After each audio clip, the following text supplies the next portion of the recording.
The familiar creak of the front door's hinges echoed through our two-story colonial house in suburban Northern Virginia as I stepped inside after 18 months deployed in Eastern Europe. My heavy duffel bag hit the polished hardwood floor with a dull thud that resonated through the entryway.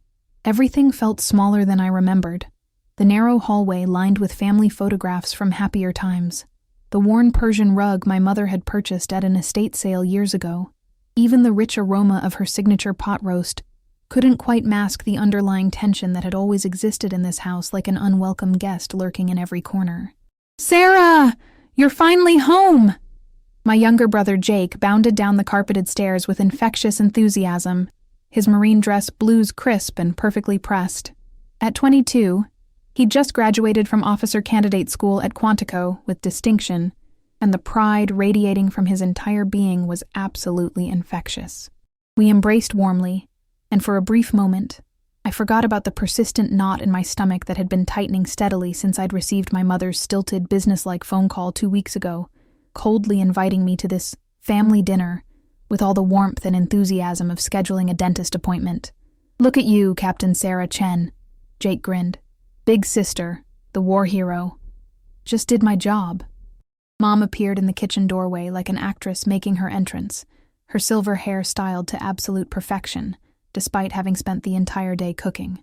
At 58, Margaret Chen still carried herself with the rigid, uncompromising posture of the successful corporate lawyer she'd been before supposedly retiring last year to focus on family life. Her smile was polite and practiced, but didn't reach her steel gray eyes. The exact same expression she'd worn at my high school graduation ceremony, my college commencement, and my military commissioning ceremony. "Sarah, good. You made it on time. Dinner's ready." Dad's familiar key jingled in the front door lock just as I was finishing washing my hands in the powder room. Colonel Michael Chen, retired Air Force, still moved with the precise military bearing and disciplined posture despite his 62 years and 2 decades of civilian life. His embrace was genuinely warm and heartfelt, a stark contrast to Mom's perfunctory, obligatory hug that felt more like checking a box on her social responsibility list. "There's my girl. So proud of you, sweetheart." That commendation, exceptional leadership under fire. At the dining room table, we automatically took our assigned seats, a rigid tradition that had never changed in 20 years of family dinners. Dad at the head of the mahogany table, Mom to his right in her usual spot, Jake across from me in the chair he'd occupied since childhood. The dining room's large bay window overlooked our manicured backyard where I'd played as a child, where Dad had patiently taught me to throw a perfect spiral football, and where Mom had hosted her law firm's senior partners for countless professional barbecues back when she actually cared about advancing her legal career. Lieutenant Colonel Morrison said I showed exceptional promise. He thinks I could make major by 30, Jake continued. "That's wonderful, honey," Mom beamed. "Your grandfather would be so proud. 4 generations of military service." I methodically picked at my perfectly prepared pot roast, the meat tender and expertly seasoned, but my appetite had completely vanished as the animated conversation continued flowing around me as if I were completely invisible, a ghost haunting my own welcome home dinner. Dad made several valiant attempts to include me in the discussion, asking thoughtful questions about my recent deployment experiences, but Mom would inevitably and smoothly steer the conversation back to Jake and his bright, promising future, with the subtle skill of a seasoned attorney redirecting a hostile witness. Finally, during a brief, natural lull in the conversation, I deliberately cleared my throat and carefully set down my fork with precision. I received some important news yesterday that I wanted to share with everyone. I've been officially selected for the prestigious Command and General Staff College at Fort Leavenworth, Kansas. It's considered a tremendous honor in military circles. Only the top 10% of captains nationwide are chosen for this highly competitive program. Dad's face lit up. "Sarah, that's incredible. CGSC is the fast track to field grade officers." "That's nice, dear," Mom said flatly, reaching for salt. "More vegetables, Jake?" The dismissal struck me like a physical blow to the chest, leaving me momentarily breathless. "Nice," as if I'd casually mentioned getting a new haircut or purchasing a cup of coffee. The casual indifference in her tone was devastating, especially after witnessing her enthusiastic engagement with Jake's considerably less significant achievements just moments before. "Mom, did you hear what I said? This is career-defining. Officers who graduate from CGSC command battalions become generals. I heard you. I'm sure it's very important to you. Important to me? This is the military equivalent of Harvard. Recognition of everything I've accomplished. Sacrificed? Mom finally looked at me, gray eyes cold. What exactly have you sacrificed? Because I sacrificed my partnership at the firm, my chance to make senior partner, all because I made the mistake of getting pregnant with you when I was 32. The words hung like shrapnel. Dad's fork clattered. Jake's mouth fell open. A mistake, I repeated quietly. That's what I am to you. Mom's face flushed. I'm being honest. You were unplanned, Sarah. I was making partner track, traveling internationally, building something important. Then you came along and derailed everything. Margaret, Dad's voice was sharp. That's enough. No, Michael. She wants to talk about sacrifice? I gave up everything for her. And what do I get? A daughter who ships off to God knows where, who can't maintain a relationship, more interested in playing soldier than giving me grandchildren. Something inside me snapped. I stood slowly. You want to talk about mistakes, Mom? About secrets? Because I think Dad and Jake might be interested to know about your frequent trips to Richmond. Specifically, your visits to 2247 Maple Avenue. Color drained from Mom's face. She gripped the table edge. Sarah, Dad said slowly. What are you talking about? I pulled out my phone, hands steady. 6 months ago, my army buddy Marcus saw a woman who looked exactly like my mother coming out of a law office in Richmond. He took a picture. I scrolled through photos. I did some investigating. Amazing what you can find with a private investigator. Jake pushed back from the table. What the hell, Sarah? Mom's been working at Patterson, Hodges & Associates for 2 years. Not just working. She's been having an affair with David Patterson for 3 years. I showed them photos. Here's Mom leaving David's townhouse at 7 a.m. Here's them at lunch downtown. And here's them signing documents. Dad's face went ashen. What documents? Divorce papers. Filed but never submitted. Want to know why? Because divorcing Dad means losing military benefits. But if Dad were to die, that's a widow's pension. You're lying, Mom whispered. David Patterson bought a $2 million life insurance policy 6 months ago. Beneficiary? Margaret Chen. The silence was deafening. Dad stood slowly. Margaret, is this true? Mom's facade cracked. Tears streamed down her face. You don't understand. I was lonely, Michael. You were always working. The kids were grown. I felt invisible. David understood me, appreciated my mind. So you decided to fake retirement? Let us believe you were supporting this family while rebuilding your career and planning your exit? It wasn't like that. I never meant for it to go this far. I just needed something for myself. What about the insurance policy? I asked. The unsigned divorce papers? Jake's voice cracked. I idolized you. I thought you gave up everything for us. And you call Sarah a mistake? Sarah, who's served with honor, earned medals? You're calling her a mistake? The room erupted. Mom sobbing, Dad staring into darkness, Jake pacing. I stood in the center, feeling strangely detached. The truth was finally out.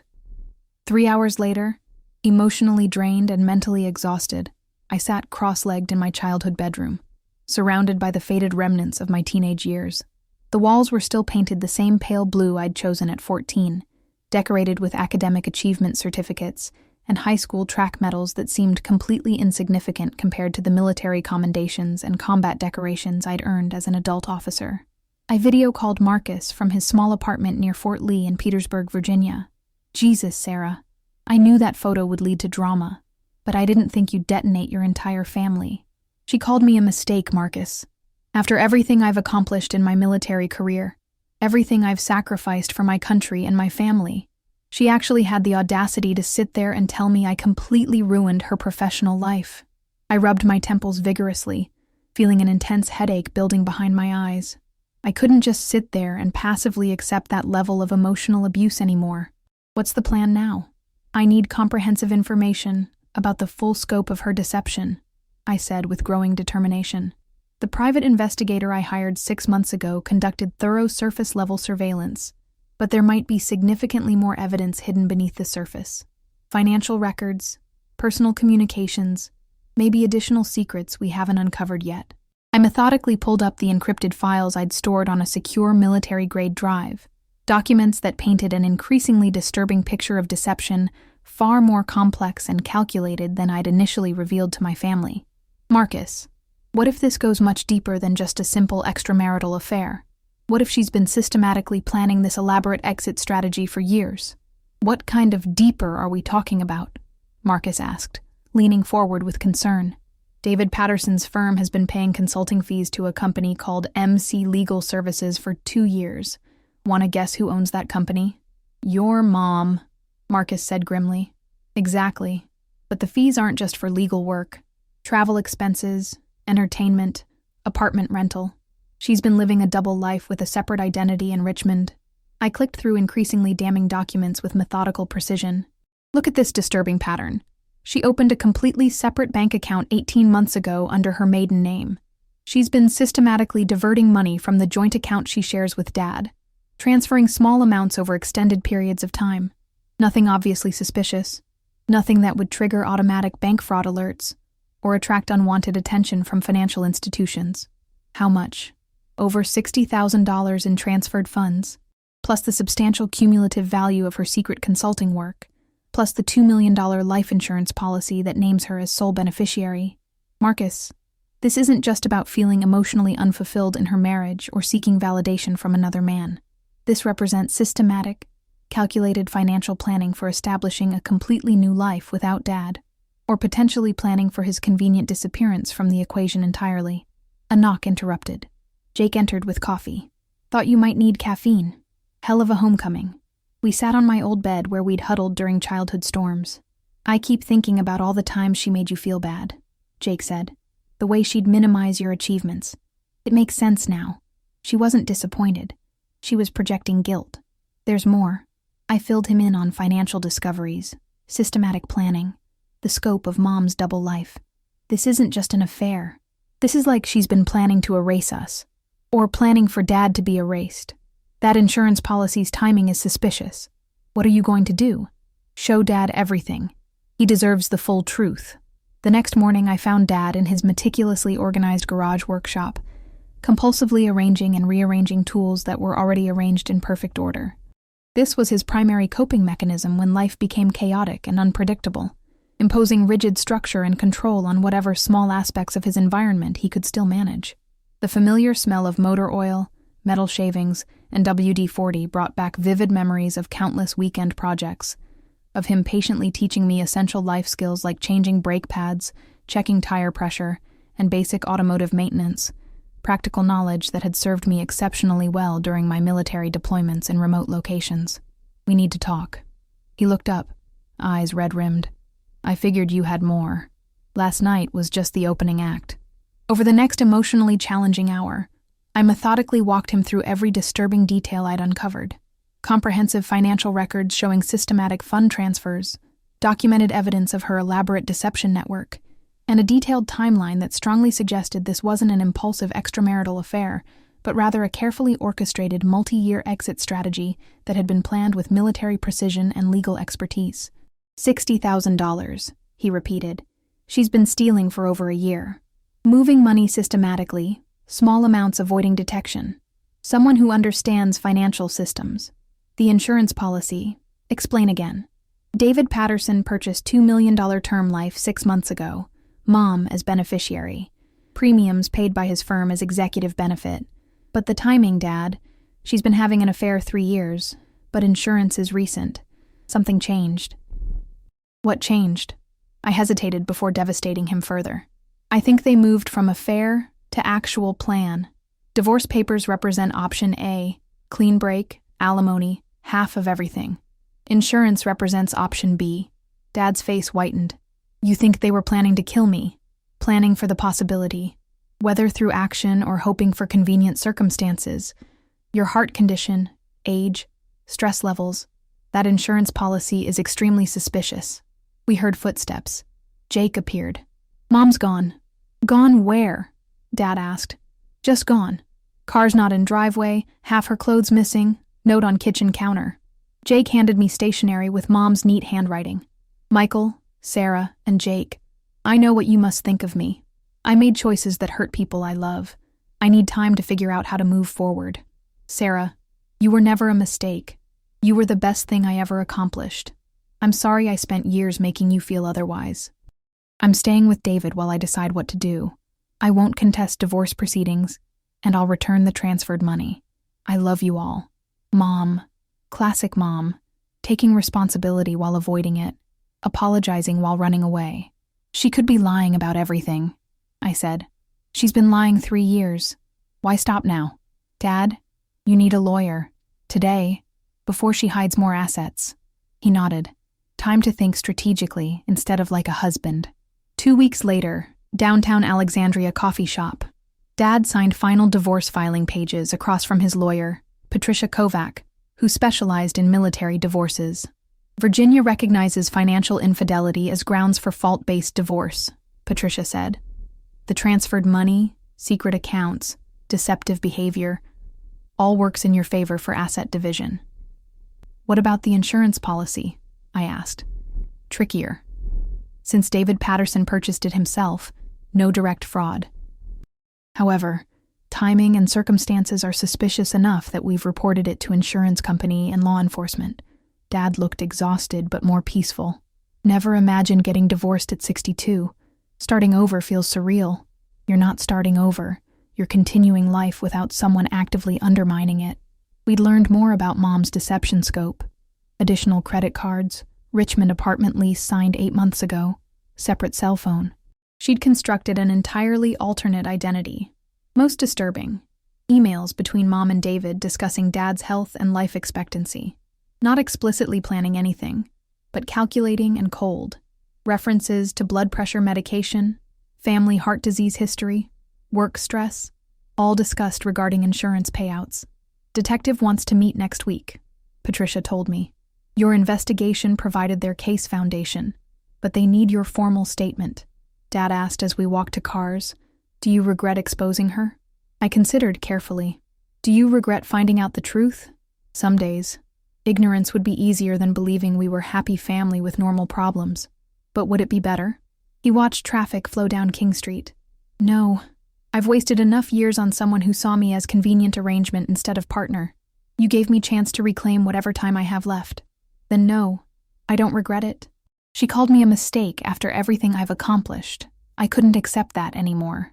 You were never a mistake, sweetheart. You were the best thing that happened to this family. My phone buzzed with Jake's text. Mom called. Wants to meet. Says she has things to explain. I responded, she needs to talk to lawyers. We're not family anymore. We're legal adversaries. Good answer. Dinner tonight? Dad's grilling. See you at 1800. 6 months later, I stood proudly in my dress blue uniform at the prestigious Fort Leavenworth graduation ceremony, watching Dad and Jake beam with unmistakable pride and genuine joy from the audience as I officially received my certificate from the Command and General Staff College. The past 10 months had been an intense gauntlet of rigorous academic challenges, complex leadership exercises, and strategic planning courses that had pushed me to excel in ways I hadn't previously imagined possible, stretching my intellectual capabilities and professional expertise far beyond my previous limits. Mom wasn't there, obviously and predictably. She was now living permanently in Richmond with David Patterson, officially divorced from Dad and facing serious federal insurance fraud conspiracy charges. The comprehensive investigation conducted by both military and civilian law enforcement had uncovered substantial evidence of financial planning around Dad's potential death to file formal criminal charges, though her high-powered legal team was aggressively negotiating plea deals that would likely result in probation, substantial financial penalties, and community service rather than actual prison time. We hadn't spoken since she left. She'd attempted contact through Jake and Dad, but I'd made clear through my lawyer that communication needed legal channels. After the formal graduation ceremony and traditional photography session, we celebrated at a popular barbecue restaurant in historic downtown Leavenworth, joined by Marcus and several of my CGSC classmates who'd become genuinely close friends over the past intensive 10 months of shared academic struggle and mutual support. Dad was happily dating Carol, a thoughtful widow from his church who genuinely appreciated his rock-solid stability, unwavering honesty, and straightforward communication style. Jake was absolutely thriving at Infantry Officer Basic Course and had been competitively selected for the Elite Ranger School program, following in our family's proud tradition of military excellence and distinguished service. "What's next for Captain Chen?" Marcus asked, raising his beer. "Actually, interesting news yesterday. I've been selected for 82nd Airborne Division at Fort Liberty, Executive Officer for Logistics Battalion." Dad's face lit up. "Congratulations. Career-making assignment. I'll be working for Lieutenant Colonel Patricia Morrison, first woman commanding Logistics Battalion in the 82nd. She specifically requested me based on deployment record and CGSC performance." The table erupted in congratulations. These people truly mattered. Friends who'd earned their place through loyalty, family members who'd chosen truth over comfortable lies, colleagues who respected abilities rather than questioning life choices. Later that evening, as Dad and I took a leisurely walk along the scenic Missouri River, enjoying the peaceful sunset and reflecting on our extraordinary journey, we both found ourselves contemplating the dramatic transformation our family had undergone over the past year. "Do you ever wonder what would have happened if you hadn't confronted her that night at dinner?" he asked thoughtfully, his voice carrying both curiosity and gratitude. "Sometimes I do think about it," I replied honestly, "but I genuinely believe the truth would have emerged eventually through other means. She was becoming increasingly careless, taking progressively bigger risks, becoming more obvious about her double life. Maybe in a year or two, you would have discovered the affair on your own through some other circumstance. Maybe the insurance scheme would have escalated into something even more dangerous and sinister. Or maybe I would have died of stress-induced heart attack, and she would have collected $2 million. Dark thought, but realistic. Dad's blood pressure had dropped significantly since divorce. Overall health improved without constant deception stress. The point is, we'll never find out. You're free to live honestly, with people who actually care about your well-being. Any regrets about how everything unfolded? I watched sunset reflect off river. I regret it took 28 years to stand up to her. I regret letting her make me feel inadequate so long, but exposing her lies, protecting this family from manipulation, no regrets. You saved us, Sarah. You saved our family by destroying it. Accurate. The family unit before that dinner was built on deception and conditional love. Relationships we had now were stronger because they were based on truth. My phone buzzed with unknown number message. "Sarah, this is your mother. You were never a mistake. You were the best thing I ever accomplished, and I'm proud of the woman you've become. I hope someday you can forgive me." I showed Dad, who read silently. "How do you feel about that?" "I feel nothing." She had 28 years to tell me she was proud, to make me feel valued. She chose to make me feel like disappointment instead. A text doesn't erase that history. I deleted the message without responding. Some bridges, once burned, couldn't be rebuilt. Some relationships, once poisoned by systematic deception and emotional abuse, couldn't be salvaged with apologies. But that was okay. I'd learned family wasn't just blood relations. It was people who showed up consistently, supported dreams, told truth even when difficult. By that definition, I had strong family. Dad, Jake, Marcus, Army colleagues, and people who'd earned their place through actions rather than genetics. As we drove back to the hotel that evening, I found myself contemplating my upcoming assignment and all the exciting challenges and professional opportunities that lay ahead in my military career. In just 3 months, I'd be leading soldiers again, making critical decisions that would significantly affect their lives and professional development, contributing meaningfully to important missions that truly mattered for our national security and defense objectives. Mom had called me a mistake because she perceived my existence as a fundamental obstacle to her personal ambitions and career aspirations. But the truth was exactly the opposite. I'd become professionally successful not despite her constant criticism and emotional manipulation, but because of it.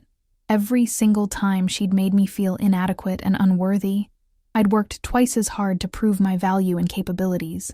Every time she'd dismissed my achievements and minimized my accomplishments, I'd pushed myself to achieve even more and set higher standards. In systematically trying to break down my confidence and self-worth, she'd actually made me stronger, more determined, and more resilient. Now, finally free from her psychological manipulation and completely clear about my own inherent value and potential, I was ready to discover just how far my hard-earned strength and determination could take me in life. The investigation had taught me several lessons. Unconditional family loyalty was myth. Love had to be earned through consistent actions. Truth was always worth pursuing, even when it destroyed comfortable illusions. Sometimes the most loving thing was refusing to enable destructive behavior, even when it meant sacrificing family harmony illusion. And finally, being called mistake by someone living a lie said nothing about my worth and everything about their character. 3 weeks before Fort Liberty, I received final update from Patricia. Mom had accepted plea deal. 3 years probation, financial restitution, community service. She'd avoided prison, but would have federal conviction on record. She's lucky, Patricia said. The insurance conspiracy evidence was strong enough for serious charges. What about Dad's assets? Protected. The court awarded him majority of marital assets due to her financial infidelity, plus she's required to repay the $60,000 with interest. Justice served, but hollow victory. I hadn't wanted to destroy her. I'd wanted her to acknowledge my worth, to be proud of my accomplishments, to love me unconditionally. Instead, I'd discovered she was incapable of genuine love, only capable of using people for her own benefit. The night before leaving for Fort Liberty, Dad, Jake, Carol, and I had dinner at the same table where everything had started. The house felt different now, lighter, more honest. We talked about future plans, shared genuine laughter, expressed love and support without hidden agendas. To new beginnings, Dad raised his glass. To truth, Jake added. To family, Carol smiled. To strength, I concluded. As we clinked glasses, I felt complete peace with my decisions. I'd chosen truth over comfort, justice over enabling, self-respect over family harmony. The cost had been high, losing a mother, destroying family unit, but the reward was freedom to become who I was meant to be. At Fort Liberty, I'd lead with integrity learned through conflict. I'd support soldiers the way I'd wished to be supported. I'd build trust through consistent actions rather than empty words. Mom had called me a mistake, but she'd been wrong. I wasn't her mistake. I was her greatest missed opportunity. And now, finally free from her manipulation and clear about my worth, I was ready to show the world exactly how much this mistake could accomplish. The story ended where it began, around a family dinner table. But this time, the family was real. The love was genuine, and the future was bright with possibility. Looking back, that terrible dinner had been the best thing that ever happened to me. It forced me to confront uncomfortable truths, stand up for myself, and ultimately discover my own strength. I'd learned that sometimes destroying something broken was the only way to build something better. Mom's betrayal had been devastating, but it had also been liberating. For the first time in my life, I was completely free to pursue my dreams without seeking approval from someone incapable of giving it genuinely. I was free to build relationships based on mutual respect, rather than obligation. I was free to define my own worth, instead of accepting someone else's diminished version of me. As I prepared for my new assignment at Fort Liberty, I carried with me the hard-earned knowledge that I was not a mistake. I was a decorated Army officer, a graduate of the Command and General Staff College, a leader worthy of respect and trust. Most importantly, I was someone who had chosen truth over comfortable lies, even when that choice came at great personal cost. The future stretched ahead of me, full of possibilities I'd never dared to imagine when I was still seeking my mother's approval. Now, with that burden lifted, I was ready to discover just how far my capabilities could take me. The end. You know, sharing this story with you wasn't easy. Reliving those moments, that pain, that betrayal. But if my experience helped even one person find the courage to stand up for themselves, it was worth it. Here's the thing though, almost nobody subscribes to channels like this. I know that sounds crazy, but it's true. Out of thousands of people listening right now, maybe only a handful will hit that subscribe button. And honestly, that's the only help I need from you. It's completely free, takes 2 seconds, and it means everything to someone like me who's trying to share real stories that matter. I'm not asking for money. I'm not selling anything. I just want to keep telling stories that might help people realize their worth, find their strength, or escape toxic situations like I did. If this story touched you, if Sarah's journey resonated with something in your heart, please, just hit subscribe. Be one of the few who actually does it. Help me reach more people who need to hear that they're not mistakes, that they're worth fighting for. That's all I'm asking. Subscribe, and let's build something real together.